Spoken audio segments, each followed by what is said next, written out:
Hi hello నమస్కారం నా పేరు CH Mahendra Patel. Welcome to my channel Mahendra Patel numerology. ఇవాళ నేను వీడియో చేసింది మొన్న జరిగిన ఎస్ఎస్ రాజమౌళి గారికి చేసిన కమెంట్స్ మీద.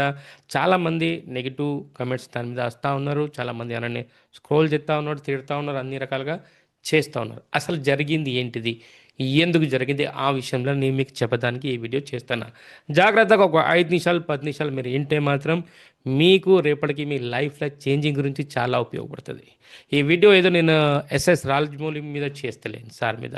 ఇదంతా మన గురించి చేస్తాను. ఎందుకు డిస్టర్బ్ అయ్యిండు, ఇంత పెద్ద ప్రోగ్రామ్ చేసినప్పుడు, ఎన్నో రకాలుగా టెక్నాలజీ ఉన్నప్పుడు, ఇన్ని డబ్బులు ఖర్చు పెట్టినాక కూడా ఎందుకు ఆయన ఫెయిల్ అయిపోయిండు, ఎందుకు అక్కడ సమస్య వచ్చింది, అలాంటి బాధతోని ఆయన స్టేజ్ మీద వచ్చి దేవుడు లేదు, ఆంజనేయ స్వామి మా డాడీ చెప్పిండు వెనుక ఉండి నడిపిస్తా అన్నది, నన్ను నడిపించలేదు, నేను దేవుడు నమ్మ అన్న ఫీలింగ్ అన్నది చెప్పాడు. దానివల్ల చాలా అందరికీ బాధ అనిపించింది. ఇంత పెద్ద వ్యక్తి మనకు ఒక ఆదర్శంగా ఉన్న, ఇన్ని మంచి మంచి సినిమాలు చేసుకుంటా దేవుడి మీద ఎన్ని రకాలుగా సినిమా చేసినా కూడా ఇలాంటి ఒక వాక్యంతో జీవితం అంతా రివర్స్ అయిపోయింది. చాలామంది అలాంటి తిట్టుడు మొదలుపెట్టారు.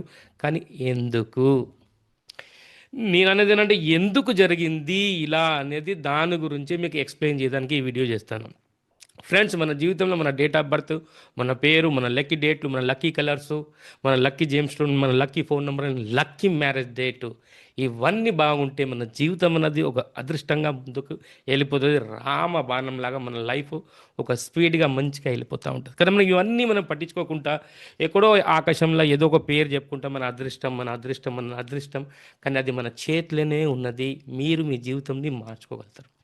కానీ యాక్చువల్లీ రాజమౌళి గారు, ఎస్ఎస్ రాజమౌళి సార్ కూడా అన్ని రకాలుగా చూసుకున్నారు. ఆయన అస్ట్రాలజీ ప్రకారంగా కూడా వెళ్ళారు. ఏకాదశి అని ఆ రోజు మంచుకున్నదని చాలామందిని అడిగి ఆ రోజు ఆ ప్రోగ్రాం పెట్టారచ్చు. కానీ ప్రాబ్లం ఎక్కడ ఏంటంటే ఆయన న్యూమరాలజీని సంప్రదించలేదు. ఆయన నంబర్ని అన్నది అసలు పట్టుకోలేదు. ఆ నంబర్ని పట్టుకుంటే మాత్రం ఆ రోజు వాళ్ళకు అంత డిస్టర్బెన్స్ అయ్యేది కాదు. ఫ్రెండ్స్, ఇవాళ నేను ఎందుకు చెప్పానంటే ఈ విషయం అంటే మీకు కూడా తెలియాలి. ఒక లక్కీ డేట్ ఏంటిది, ఒక లక్కీ కలర్ ఏంటిది, మనం ఎందుకు లక్కీ డేట్ని మనం అంత చూసుకోవాలి. మనకు ఎక్కడ పోయినప్పుడు కూడా మనం ఎగ్జామ్ రాసేదానికి పోయినప్పుడైనా కూడా, ఏదైనా మనం ఇంటర్వ్యూలు ఇచ్చేదానికి పోయినప్పుడైనా కూడా, ఏదైనా మనం దేనికన్నా మనం ఒక జాబ్ గురించి బయలుదేరినా, మన లైఫ్లో ఒక బాగా ఇంపార్టెంట్ ఉన్న దాన్ని కూడా మనం బయలుదేరినప్పుడు కంపల్సరీ మన లక్కీ డేట్ని మనం చూసుకుంటే మనకు కొద్దిగా అంత లాభమే ఛాన్సెస్ ఎక్కువ ఉంటుంది. Rajamouli sir, SS Rajamouli sir ఇక్కడ ఇవన్నీ వస్తువుని అసలు ఆయన పట్టించుకోలేదు. ఆయన ఓన్లీ అస్ట్రాలజీని పట్టించుకున్నారు.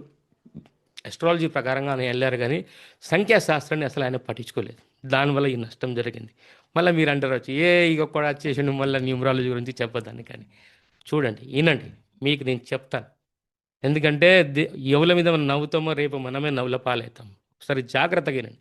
అది నేను చెప్పేది ఏంటంటే, SS Rajamouli sir date of birth ఏంటంటే 10/10/1973, 10/10/1973 అనే డేట్ ఆఫ్ బర్త్.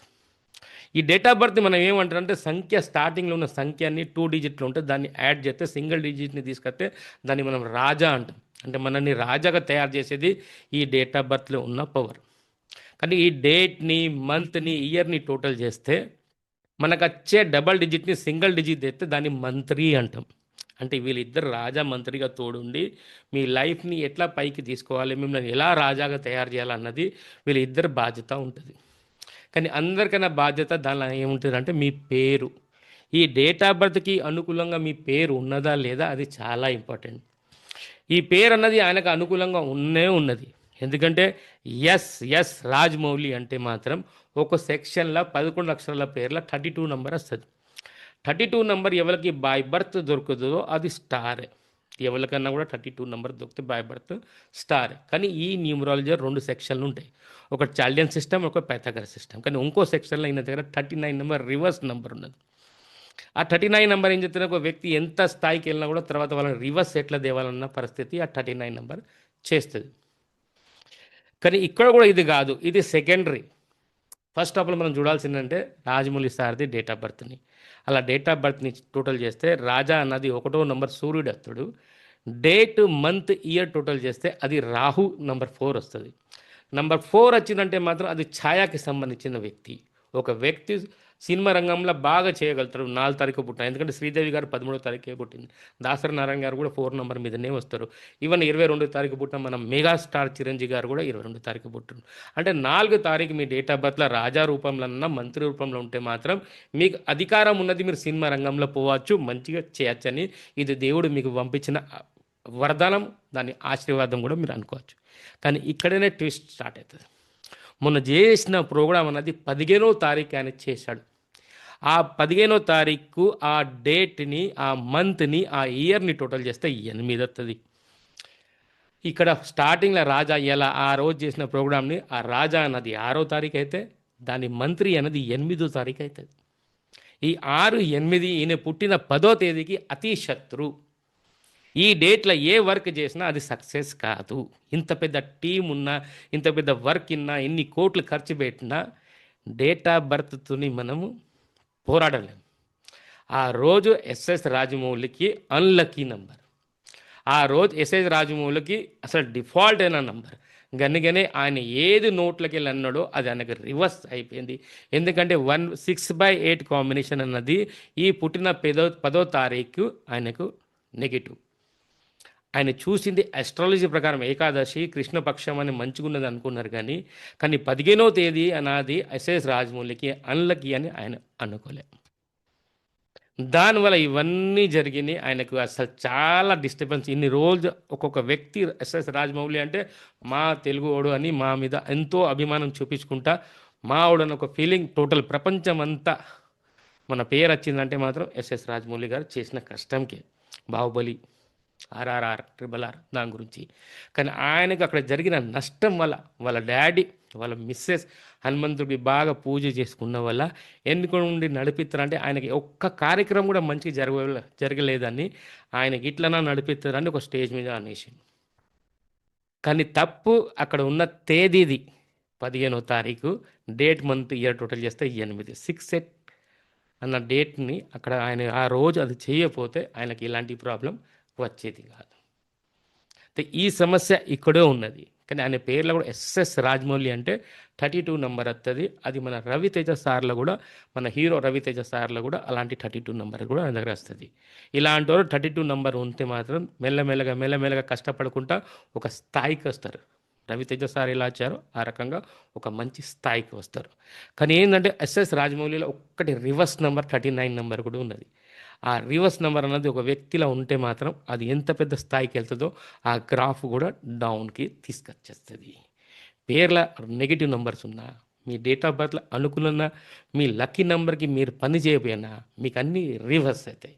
ఇదండి ఆ రోజు జరిగిన దానివల్లనే ఆయన అనుకూలమైన డేట్ ఆఫ్ బర్త్ అంటే ఆయన లక్కీ డేట్లో పని చేయకుండా అన్లక్కీలా వర్క్ చేస్తే మనం రావణాసురం కాదు కదా. అన్ని నంబర్ మనకు పనిచేసే తరంగా మనం ఒక సామాన్య వ్యక్తులమే కదా. మీకు ఒక డేట్ లక్కీ ఉంటే ఇంకో డేట్ అన్లక్కీ ఉంటుంది. ఇది ఎస్ఎస్ రాజమౌళి గారితో జరిగింది. దానివల్ల ఇంత పెద్దగా ఇష్యూ అయింది. అది ఒక పెద్ద ఇష్యూ కాకుండా సార్ చెప్పిన దానికి తప్పేంది క్షమాపణ అడుగుకుంటే అయిపోయా, అందరు తెలుగు ప్రజలందరూ మర్చిపోతారు. ఎందుకంటే జరిగింది ఆయన తిది అన్నది, ఆయన పెట్టిన ప్రోగ్రామ్ అన్నది ఆయనకు అన్లక్కీ నెంబర్. నేను చెప్పేది ఏంటంటే ఓన్లీ ఎస్ట్రాలజీని చూడకుండా న్యూమరాలజీ చాలా వర్క్ చేస్తుందండి. ఇన్ని రోజులు మనకు తెలియదు న్యూమరాలజీ ఏ రకంగా వర్క్ చేస్తుందండి. 100కి 100% అనేది డేట్లే న్యూమరాలజీ బాగా వర్క్ చేస్తుంది. సో దీనిలో నేను అనుకుంటానంటే ఎస్ఎస్ రాజమౌళి గారిని తప్పు పట్టకుండా ఆయనకి జరిగిన డిస్టర్బెన్స్, అక్కడ జరిగిన కార్యక్రమం డిస్టర్బ్ వల్ల ఒక వ్యక్తి ఫ్రస్ట్రేషన్లో వచ్చేసి ఈ రకంగా మాట్లాడిన నేను అనుకుంటాను. దానివల్ల అలా జరిగిందచ్చు. మనోడే బయటోడే కాదు. దాని గురించి నేను మిమ్మల్ని అనే వ్యక్తి కాదు. ఎవరు అంటారు వాళ్ళ బాధ కూడా నాకు తెలుసు. వాళ్ళు కూడా తప్పు కాదు అందరు. అది నేను ఏంటంటే ఒక శాస్త్రంతో నేను ఉన్నా అని, నేను ఒక న్యూమరాలజిస్ట్ అని, ఇలా జరిగింది దీనివల్ల జరిగిందని చెప్పడానికే మీకు వీడియో చేస్తాను తప్ప వేరే నాకు దీనిలో ఏం ఉద్దేశం లేదు. ఇలా జరిగింది దీనివల్ల జరిగిందని ఈ వీడియో చేసే కారణం ఏంటంటే మీ ఇంట్లో కూడా శుభకార్యం అయితే కదా, మీరు కూడా రేపు ఇంటర్వ్యూకి వెళ్తారు కదా, రేపు మీరు కూడా దాని కారు కొనాలనుకుంటారు, రేపు మీరు కాలేజ్కి పోవాలి, స్కూల్ పోవాలి, మీ లక్కీ డేట్ని మీరు చూసుకోవచ్చు. మీకు లక్కీ డేట్ తెలియదు అనుకోండి, మీ బర్త్ డేట్ని అన్నిటికీ లక్కీ డేట్ అనుకొని ఆ డేట్కి అన్ని వర్క్ చేయండి. అప్పుడు మీరు అదృష్టం అన్నది ఇమీడియట్లీ పొందుతారండి. ఓకే అండి, నా వీడియో మీకు నచ్చితే compulsory like, share and subscribe చేయండి. సబ్స్క్రైబ్ చేయకుండా మర్చిపోకండి. సబ్స్క్రైబ్ మీరు చేయరు, మీకు చేయరాదు. మీకు లైక్ చేయడం కూడా మీకు చేయరాదు. దయచేసి రిక్వెస్ట్ చేస్తాను, మీ గురించి వీడియో చేస్తాను. కంపల్సరీ మాకు మోటివేషన్ ఇస్తారు.